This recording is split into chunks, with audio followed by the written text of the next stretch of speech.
গোটা পৃথিবী জুড়ে হঠাৎ করে তুষার যুগ ফিরে এলো।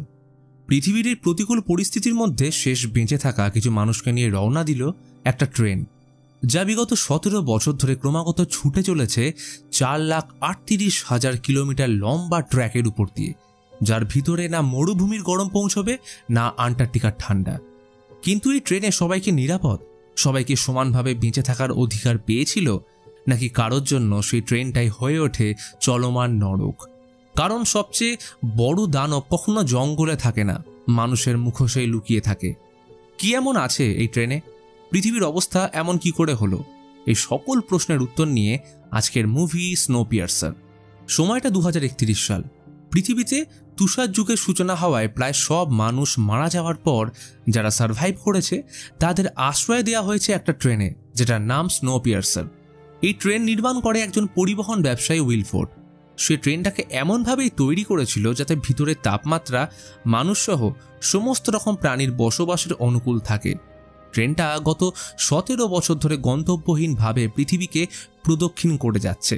এই ট্রেনের মধ্যে জাতপাতের বিভেদ না থাকলেও রয়েছে শ্রেণী বৈষম্য। আসলে সমাজের গরিবরা যেমন অবহেলিত, তেমনই এই ট্রেনে উইলফোর্ড সৃষ্টি করেছে এক অসম প্রতিযোগিতা। ট্রেনের সামনের দিকে যারা রয়েছে তারা সবাই উচ্চবিত্ত শ্রেণীর। তাদের জন্য রয়েছে হসপিটাল, ছেলে মেয়েদের পড়ানোর জন্য ভালো ব্যবস্থা, ভালো খাবার এবং আরও অনেক কিছু। ট্রেনের মাঝে রয়েছে বিভিন্ন প্রজাতির প্রাণী ও উদ্ভিজ্জ স্যাম্পল, যেগুলো পৃথিবী অনুকূল হওয়ার পর প্রাণ প্রতিষ্ঠার কাজে আসবে। ট্রেনের একদম শেষের অংশটা রাখা হয়েছে দরিদ্রদের জন্য, ঠিক যেন তারা ভাগাড়ের এক একটা জঞ্জাল। নেই কোনো ভালো খাবার, শুধু দেওয়া হয় একটা করে প্রোটিন বার। ছোট্ট জায়গায় পশুর মতো রয়েছে অগুন্তি মানুষ। তারা হয়তো ট্রেনের বাইরে ঠান্ডায় জমে যাবে না, কিন্তু এটাও কি নরক যন্ত্রণার থেকে কম? শুরুতে এই বিভাজন শুরু হয়েছিল টিকিট অনুযায়ী। প্রথম শ্রেণী, ইকোনমি এবং ফ্রি লোডার, মানে টিকিট ছাড়াই তারা উঠেছিল। এই চিরন্তন সময় ধরে চলতে থাকা ট্রেনের ইঞ্জিনকে বলা হয় স্যাক্রেড ইঞ্জিন, এবং এই ট্রেনের একটা স্পেশাল বগিতে থাকা উইলফোর্ড হলো গড। ট্রেনে পাহারায় রয়েছে একাধিক গার্ড। তারা পিছনের বগিতে থাকা সেই সমস্ত অবহেলিত মানুষদের উপর নজর রাখে প্রতিনিয়ত, এবং ভুল হলেই শুরু হয় অত্যাচার। এমনই একদিন সেই গার্ডরা এসছে বগিতে কজন আছে সেটা জেনে তাদের খাবার দেওয়ার জন্য। এই অত্যাচারিত দরিদ্র মানুষগুলোর মধ্যে কার্টিস এবং এডগার দুই বিপ্লবীর নাম। 17 বছর ধরে চলে আসা এই অত্যাচার বন্ধ করে তারা শ্রেণী ভেদাভেদ চিরতরে শেষ করতে চায়। আজ গার্ডদের সেখানে আসতে দেখে এডগার চুপ করে বসে থাকতে পারে না, যদিও কার্টিস বিচক্ষণ। সে তাকে শান্ত করে বলল, এখন বিপ্লবের সঠিক সময় নয়, খুব তাড়াতাড়ি সময় আসতে চলেছে তাদের সুখের দিন, এক প্রতিবাদের ঝড়। কার্টিসদের জন্য একটা ভালো খবর ছিল যে কেউ তাদের বাইরে থেকে প্রতিদিন সাহায্য করত। তাদের প্রতিদিন যে প্রোটিন বার খাবারের জন্য দেওয়া হতো তার মধ্যে ক্যাপসুলে মেসেজ লিখে পরবর্তী সময় কি হতে চলেছে সেটা জানিয়ে কার্টিসকে পাঠাতো। তবে কে পাঠাতো এটা কেউ জানতো না। সেদিনও ব্যতিক্রম হয়নি। মেসেজ আসে টিমি নামের এক বাচ্চা ছেলের প্রোটিন বারে। মেসেজে লেখা একটা নাম, মিনসু।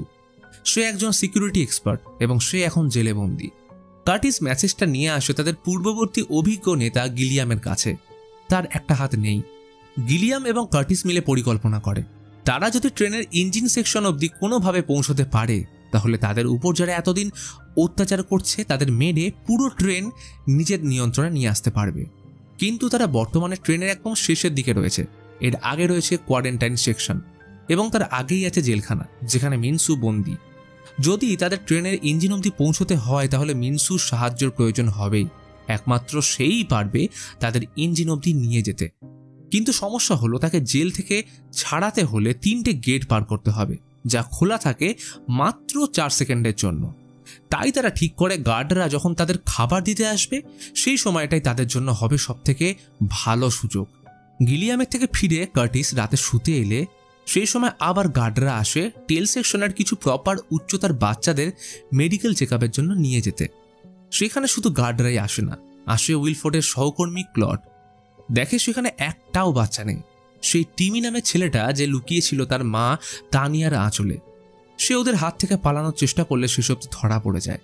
সেই মেয়েটা তাকে ধরে এনে সব বাচ্চাদের হাইট চেক করতে থাকলে সে টিমি এবং অ্যান্ডিকে তুলে নিয়ে গেলে খেপে যায় টেল সেকশনের যাত্রীরা। রেগে গিয়ে অ্যান্ডির বাবা অ্যান্ড্রু ক্লডের উপর জুতো ছুঁড়ে মারলে কপাল ফেটে রক্ত বেরিয়ে যায়। ফলস্বরূপ সেই ট্রেনের মিনিস্টার ম্যাসন এবং কিছু গার্ড এসে তাকে এক ভয়ঙ্কর শাস্তি দেয়। তারা অ্যান্ড্রিউর একটা হাত জানলার বাইরে ঠান্ডায় বের করে রাখলে 7 মিনিটের মধ্যে তার হাত বরফের মতো জমে যায়। এরপর গার্ডরা তার হাতটা স্লেজ হ্যামার দিয়ে ভেঙে ফেলে। এখানে ম্যাসন নিজেকে টুপির সাথে তুলনা করে, যেমন টুপি সবার উপরে থাকে, এবং অ্যান্ড্রিউর মাথায় একটা জুতো রেখে টেল সেকশনের সবাইকে জুতোর সাথে তুলনা করে বলে, এই জুতো যেমন সবার নিচে থাকে তেমনটাই এরা। গিলিয়াম ম্যাসনকে বলে তার সাথে উইলফোর্ডের কথা বলাতে। দূর থেকে সবকিছু চুপচাপ করে দেখছে কার্টিস। এইভাবে তো থাকা যায় না, এইবার যেমন করেই হোক পতন দরকার। কার্টিস প্রথমে মিনসুর জন্য কিছু নেশার জিনিস জোগাড় করে, যা মূলত তৈরি হয় ইন্ডাস্ট্রিয়াল বর্জ্য থেকে। কার্টিস গিলিয়ামকে এক অদ্ভুত তথ্য দেয়, বলে তার মনে হয় সেখানে গার্ডদের হাতে যে বন্দুক রয়েছে তাতে সম্ভবত কোনো কার্তুজ নেই, কারণ 4 বছর আগে টেল সেকশনের লোকেরা যখন বিদ্রোহে সামিল হয়েছিল তখনই তারা সেই সব গুলি শেষ করে ফেলেছে, তাই এখন তাদের কাছে আর কোনো গুলি নেই। সেই মতো পরদিন সকালে টেল সেকশনের সবাই তৈরি 4 বছর পর অধিকার দখলের জন্য। পরিকল্পনা মতো গার্ডরা যখন তাদের খাবার দিতে আসবে তখনই তারা আক্রমণ করবে। সেই মতোই সাজানো হয়েছে সমস্ত অস্ত্র। কিন্তু সেদিন গার্ডরা তাড়াতাড়ি খাবার দিতে এলে কার্টিস এবং এডগার মিলে কোনো রকমে গার্ডদের চোখে ধুলো দিয়ে অস্ত্রগুলো লুকিয়ে ফেলে। এরপর গার্ডরা খাবার দিতে আসলে সবাই প্রতিবাদে সামিল হয়। কেউ প্রোটিন বার খাবে না, সবার চাই প্রোটিন আর চিকেন। শুরু হলো আক্রমণ। কার্টিস সাহস নিয়ে গার্ডদের বন্দুকের সামনে বুক ফুলিয়ে দাঁড়িয়ে থাকে, আর ট্রিগার চাপলে দেখা যায় তার অনুমান একদম ঠিক, সত্যিই কোনো কার্তুজ নেই। তারা এইবার প্রিজন সেকশনের দিকে এগোতে থাকে। সেখানে এসে গার্ডদের মেরে মিনসুকে উদ্ধার করে এডগার, কিন্তু মিনসু তখনও ঘুমিয়ে। সে আসলে ড্রাগ অ্যাডিক্ট, তাই কার্টিস আগে থেকে জোগাড় করে রাখা আসে নেশাদ্রব্য নাকে শুকিয়ে ঘুম থেকে তোলে। কার্টিস তাকে বিভিন্ন প্রশ্ন করলে সে কিছুই বুঝতে পারে না, কারণ মিনসু কোরিয়ান বাদে অন্য কোনো ভাষায় জানত না।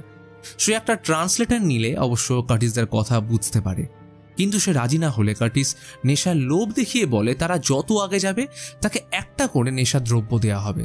কিন্তু মিনসু বলে সে তাদের সাথে একা যাবে না, সাথে তার মেয়ে ইয়োনোকেও নিয়ে যেতে হবে, কারণ ইঞ্জিন অবধি পৌঁছতে হলে তারও সাহায্য দরকার, এবং সে যতগুলো গেট খুলবে তার জন্য 2টো করে নেশাদ্রব্য দিতে হবে, একটা তার নিজের এবং আরেকটা মেয়ের জন্য।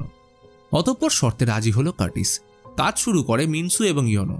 ইয়োনো পরের সেকশনে যাওয়ার আগেই বলে দেয় ওইটা পুরো ফাঁকা। মিনসু দরজা খুলে দেখে তার মেয়ের কথাই ঠিক, তবে সেইখানে তারা প্রায় 17 বছর পর অন্ধকার কালকুঠরি থেকে বেরিয়ে বাইরের জগতের আলো দেখতে পায়।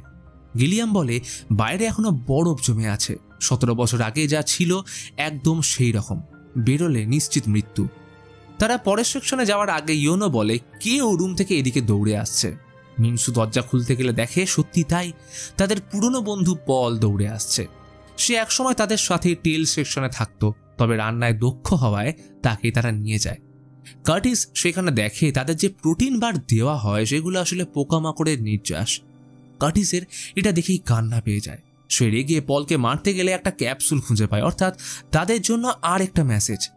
কার্টিস ভাবে এটা হয়তো এতদিন ধরে পল তাদের জন্য লিখত, কিন্তু সে বলে মেসেজ অন্য কেউ লিখত এবং তার কাজ থাকতো প্রোটিন বারের মধ্যে সেগুলো ভরে টেল সেকশনে পাঠিয়ে দেওয়া।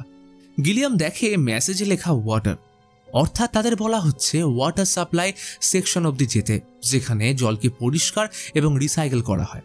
আসলে গিলিয়াম জানে তারা যদি একবার ওয়াটার সাপ্লাই সেকশন কন্ট্রোল নিতে পারে তাহলে তাদের ইঞ্জিন সেকশন অবধি যেতেই লাগবে না, কারণ জল জাতি ধর্ম শ্রেণী নির্বিশেষে সবারই লাগে। পরের দরজা খোলার আগে কার্টিস ইয়োনোকে প্রশ্ন করে পরের সেকশনে কি হচ্ছে সেটা আগে থেকে কিভাবে সে দেখতে পায়। এটা নিশ্চয়ই কোনো দিব্য দৃষ্টি। ইয়োনোর বয়স মাত্র 17, ট্রেনেই জন্মেছে সে।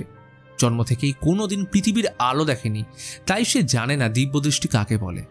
সে দেখে ওয়াটার সেকশনে তাদের জন্য অপেক্ষা করে আছে একদল মুখোশধারী মানুষ, যাদের প্রত্যেকের হাতে রয়েছে ধারালো অস্ত্র। তাদের উদ্দেশ্য টেল সেকশনের সবাইকে শেষ করে দেওয়া। এই কারণে ইয়োনো তার বাবা মিনসুকে বারণ করে ওয়াটার সেকশনের লক খুলতে, যদিও ইতিমধ্যেই সে ওটা খুলে ফেলে। দরজা খুলতে মুখোশধারী দলের নেতৃত্বে থাকা ফ্র্যাঙ্কো একটা বোয়াল মাছ কেটে রক্তাক্ত পরিবেশের সূত্রপাত ঘটিয়ে টেল সেকশনের উপর আক্রমণ করতে শুরু করে। অনেকে প্রতিরোধের চেষ্টা করলেও এখানে প্রাণ হারাতে হয় অনেক মানুষকে, আর এমন সময় মরার উপর খাঁড়ার ঘা হিসেবে ট্রেনটা এসে পড়ে এক বিশাল ব্রিজের উপর। ট্রেনটা ধাক্কা খায় একটা বরফের চাঁইয়ের সাথে, এতে সবাই ভারসাম্য হারিয়ে ফেলে। তখনই মিনসু আর ইয়োনো দেখতে পায় একটা ভাঙা প্লেনের উপর জমে থাকা বরফ একটু একটু করে গলতে শুরু করেছে, অর্থাৎ পৃথিবী আবারও স্বাভাবিক তাপমাত্রায় ফিরে আসছে। এই ব্রিজে আসতে ট্রেনটার সময় লাগতো 1 বছর, তাই যখনই তারা ব্রিজ টপকায় তখন তাদের নতুন বছর পালন করা হতো। তো বিপদ কেটে গেলে ম্যাসন এসে ভাষণ দেয়। সে বলে যে তারা বেঁচে আছে শুধুমাত্র উইলফোর্ডের জন্য। উইলফোর্ড একজন ভগবান।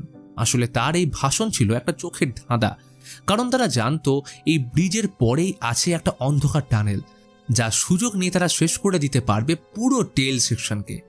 কার্টিসদের চোখের সামনে যখন পুরোই অন্ধকার, তখন শত্রুপক্ষ চোখে পড়ে নিয়েছে নাইট ভিশন গ্লাস, যা দিয়ে স্পষ্ট দেখা যাচ্ছে এডগার এবং কার্টিসদের।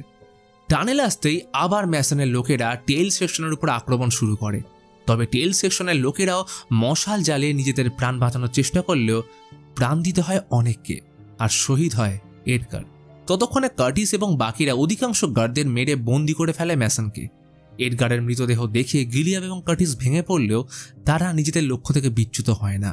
তানিয়া এবং অ্যান্ড্রুর ম্যাসনের উপর অত্যাচার করে জানতে চায় তাদের ছেলে টিমি এবং অ্যান্ডি কোথায় আছে, যদিও ম্যাসন তাদের ব্যাপারে জানে না। সে শুধুমাত্র জানে উইলফোর্ড বাচ্চাদের পছন্দ করে, তাই সে তাদের নিয়ে গেছিল। কার্টিস বলে তারা যেহেতু ওয়াটার সাপ্লাই সেকশন দখল করে নিয়েছে, তাই এবার পুরো ট্রেনের উপর থাকবে তাদের কবজা।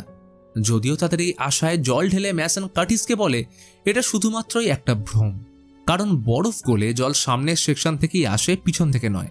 তাই ওয়াটার সাপ্লাই দখল করেও তাদের কোনো লাভ হবে না। এমনকি সে এটাও জানায় যে উইলফোর্ড কার্টিসকে খুব ভালো করেই চেনে, সে সব সময় তার উপর নজর রাখছে। ম্যাসনের কথা শুনে মাথা গরম হয়ে যায় কার্টিসের। সে ম্যাসনকে মৃত্যু ভয় দেখালে সে রাজি হয় কার্টিসদের সাহায্য করতে। ম্যাসন বলে সে তাদের উইলফোর্ডের কাছে নিয়ে যাবে, কিন্তু বিনিময়ে তাকে ছেড়ে উইলফোর্ডকে মেরে ফেলতে হবে। কিন্তু কার্টিস ভাবে উইলফোর্ডকে কেউ সচক্ষে দেখেনি, তাহলে সে চিনবে কেমন করে। রাতে গিলিয়াম কার্টিসকে বলে সে আরও আগে যেতে চায় কিনা, কারণ ইতিমধ্যেই এতগুলো প্রাণ গেছে। কার্টিস ছাড়া আগে কেউ এত দূর কিন্তু আসেনি। তবে কার্টিসের লক্ষ্য ইঞ্জিন দখল করা। সে ঠিক করে একা সে ইঞ্জিন অবধি যাবে আর বৃদ্ধ গিলিয়াম সুরক্ষা দেবে বাকিদের, যাতে আর কাউকে প্রাণ হারাতে না হয়। ইঞ্জিন অবধি পৌঁছে কার্টিস গিলিয়ামকে এই ট্রেনের প্রধান নেতা বানাবে। গিলিয়াম সম্মতি জানিয়ে বলে যে দরজার বাইরে ডাব্লিউ লোগোটা রয়েছে তার ভিতরেই রয়েছে উইলফোর্ড, কিন্তু দেখা মাত্রই সে যেন তাকে মেরে ফেলে, কথার সুযোগ যেন না দেয়। এই কথায় কার্টিসের বেশ অবাক লাগে। সকাল হলে ম্যাসনের মাথায় জুতো রেখে সবাই মজা করতে থাকে। এরপর grey, Andrew, Tania, Minsu, YONO এবং কার্টিস পরের সেকশনে যায়, আর গিলিয়াম বাকিদের দায়িত্বে। পরের সেকশনে কার্টিসরা যেন এক স্বর্গে প্রবেশ করে। চারিদিকে সবুজে ভরা এক বাগান, জীবন এখানে প্রাণবন্ত, রয়েছে প্রাণীর চিহ্ন। ইয়োনো যেহেতু এই ট্রেনের মধ্যেই জন্ম নিয়েছিল, তাই সে জানে না মাটি কি জিনিস। এরপর যায় একটা অ্যাকোরিয়াম সেকশনে। জলের মধ্যে ভেসে চলেছে জীবন্ত মাছ। ম্যাসন প্রাণের ভয় তাদের সুশি খাওয়ার জন্য আমন্ত্রণ জানায়। প্রায় দীর্ঘ 17 বছর পরে তাদের জীবের স্বাদ পরিবর্তন হয়, খেতে পায় সুস্বাদু খাবার। তবে কার্টিসরা সুশি খেলেও তারা ম্যাসনকে খেতে দেয় সেই প্রোটিন বার। কথাতেই আছে কর্মা অলওয়েজ হিটস ব্যাক। পরেরটা ছিল স্কুল সেকশন, যেখানে বড়লোক বাচ্চাদের পড়ানো হতো। তানিয়া এবং অ্যান্ড্রু এসে তাদের বাচ্চাদের খুঁজতে থাকলে একটা বাচ্চা বলে সে তাদের সামনের দিকে যেতে দেখেছে। এমন সময় তাদের টিচার একটা ভিডিও চালিয়ে দেয়, যেখানে উইলফোর্ডের জয়গাথা দেখানো হয়, কিভাবে উইলফোর্ড ইন্ডাস্ট্রি খুলে এমন একটা ট্রেন বানিয়ে তাদের রক্ষা করেছে, এবং এই ট্রেন কোনোদিনও থামবে না। যদি থামে সবাই বরফে জমে মারা যাবে। তারা বেঁচে আছে উইলফোর্ডের বানানো এই ট্রেনের জন্যেই। এর মধ্যেই ট্রেন পৌঁছয় সাতক্রান্তি পাহাড়ে। আসলে প্রায় 15 বছর আগে 7 জন মানুষ ট্রেন থেকে বাইরে ঝাঁপ দিয়েছিল, কিন্তু তারা খুব কম সময়ের মধ্যেই বরফে ঢাকা পড়ে মারা যায়। তারপর থেকে প্রতি বছর এই ট্রেনটা সেই জায়গা থেকে পেরিয়ে যায় এবং তার নাম দেওয়া হয়েছে সাতক্রান্তি পাহাড়। এর মধ্যে উইলফোর্ড নতুন বছরের শুভেচ্ছা জানানোর জন্য তাদের ডিম সেদ্ধ পাঠালে কার্টিস ডিমের মধ্যে পায় আরেকটা ক্যাপসুল, যেটায় লেখা রয়েছে ব্লাড। কিছু বোঝার আগেই ডিমের ঝুড়িতে লুকোনো বন্দুক বের করে ক্লাস টিচার সবার উপর গুলি চালাতে শুরু করে। আসলে এই সব কিছুই ছিল নাটক তাদের শেষ করার। টিচার অ্যান্ড্রুকে গুলি করে মেরে নিজেও মারা যায়। যে লোকটা ডিম দিতে ওয়াটার সাপ্লাই সেকশনে এসেছিল, সে টেল সেকশনে থাকা বাকি মানুষদের মেরে মাত্র 18 জনকে বাঁচিয়ে রাখে, কারণ আজ 1 জানুয়ারি ট্রেনের 18 বছরের বর্ষপূর্তি। এই নৃশংস হত্যালীলার মাঝে কার্টিস সেই স্কুলের মধ্যে থাকা বড় স্ক্রিনে দেখতে পায় ফ্র্যাঙ্কো গিলিয়ামকে হত্যা করতে। চোখের সামনে নিজের পিতার সমান মানুষকে হারিয়ে ক্ষুব্ধ কার্টিস হত্যা করে ম্যাসনকে। তারা এরপর বার, হসপিটাল, স্পা সেকশন পেরিয়ে ইঞ্জিনের দিকে যায়। কিন্তু এমন সময় ফ্রাঙ্কো দূর থেকে আবার তাদের উপর গুলি চালাতে থাকে। এতে মারা পড়ল তানিয়া। তবে মারা যাওয়ার আগে কার্টিস টিমিকে বাঁচানোর কথা দিয়ে যায়। এরপর ফ্রাঙ্কো কার্টিসকে মারতে গেলে গ্রে নিজের প্রাণ দিয়ে তাকে বাঁচিয়ে দেয়, আর ফ্রাঙ্কো আহত হয় মিনসুর হাতে। কিন্তু কি দোষ ছিল নিরীহ এই মানুষগুলোর? কেন তাদের প্রাণ হারাতে হলো? শুধুমাত্র তারা সমাজের চোখে গরিব বলে? কার্টিসরা সবাই মিলে শুরু করেছিল এই বিপ্লব, কিন্তু এখন আর তাদের মধ্যে বেঁচে রয়েছে শুধু কার্টিস, মিনসু আর ইয়োনো। ইতিমধ্যেই তারা উইলফোর্ডের ইঞ্জিন সেকশনে এসে আগে পৌঁছায়। কার্টিস এইখানে মিনসুকে শোনায় তাদের অতীতের ভয়ঙ্কর স্মৃতি। সে বলে তারা হয়তো ঠান্ডায় জমে মারা যায়নি, তবে এই ট্রেনে ওঠার আগে উইলফোর্ডের গার্ডরা তাদের থেকে কেড়ে নিয়েছিল সবকিছু। তাদের টেল সেকশনে রাখা হয় একসাথে প্রায় 2000 মানুষকে। দেওয়া হতো না খাবার, তাই 1 মাসের মধ্যে খিদে মেটানোর জন্য তারা খেতে শুরু করে তাদের মধ্যেই থাকা কমজোর মানুষদের, অর্থাৎ মানুষের মাংস। একদিন সেখানে একটা লোক এসে একটা বাচ্চার মাকে মেরে তাকে খাওয়ার জন্য উদ্গ্রীব হয়ে ওঠে, কিন্তু তখনই গিলিয়াম এসে বাচ্চাটাকে বাঁচিয়ে নিজের হাত কেটে এসে মাংস তাকে খেতে দেয়। আর সেদিনের পর থেকে টেল সেকশনের সবাই বদলে যায়। গিলিয়ামের আত্মবলিদান দেখে টেল সেকশনের অনেকে নিজেদের হাত পা কেটে অন্যদের ক্ষুধা মেটাতে থাকে। সবাই হয়ে ওঠে নিঃস্বার্থ। যদিও এর 1 মাসের মধ্যেই হয়তো উইলফোর্ডের মনেও কিছুটা দয়া আসে, তাই পাঠাতে শুরু করলো প্রোটিন বার। কিন্তু মিনসু সব থেকে অবাক হয়ে যায় এটা শুনে যে গিলিয়াম যে বাচ্চাটার জন্য নিজের হাত কেটে দিয়েছিল সে আর অন্য কেউ নয়, বরং ছিল এডগার। আর যে বাচ্চাটার মাকে মেরে ফেলতে চেয়েছিল সে ছিল কার্টিস। মাকে হারানোর পরেও এডগার কার্টিসকে নিজের নেতা বলে মেনে চলত, তাই আজও হয়তো কার্টিস নিজেকে ক্ষমা করতে পারেনি।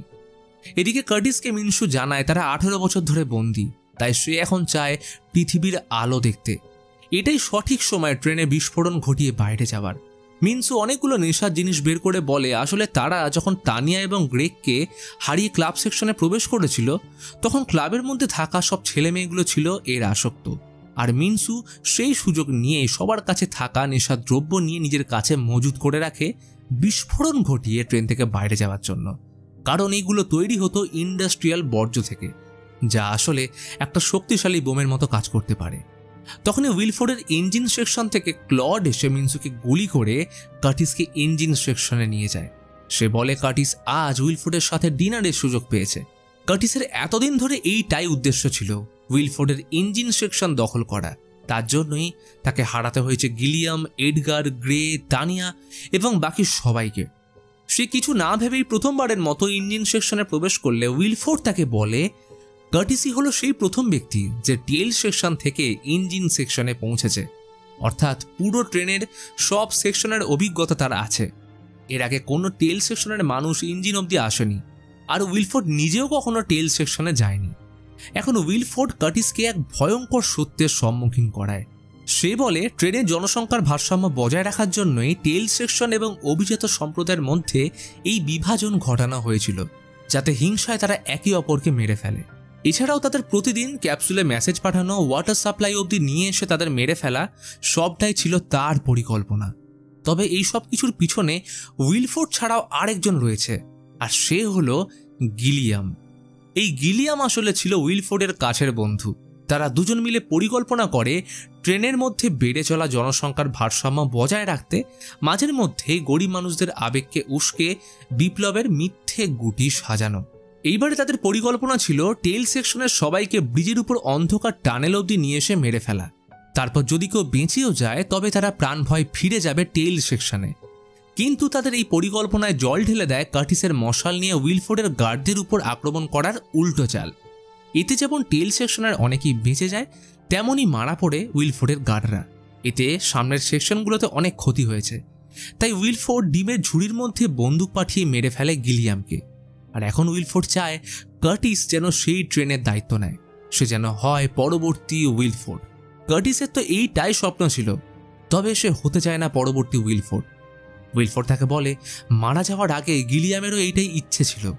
উইলফোর্ড বুড়ো হয়ে আসছে, তাই এরপর যদি কেউ এই ট্রেনকে সামনের দিকে এগিয়ে নিয়ে যেতে পারে তবে সেইটা একমাত্র কার্টিস।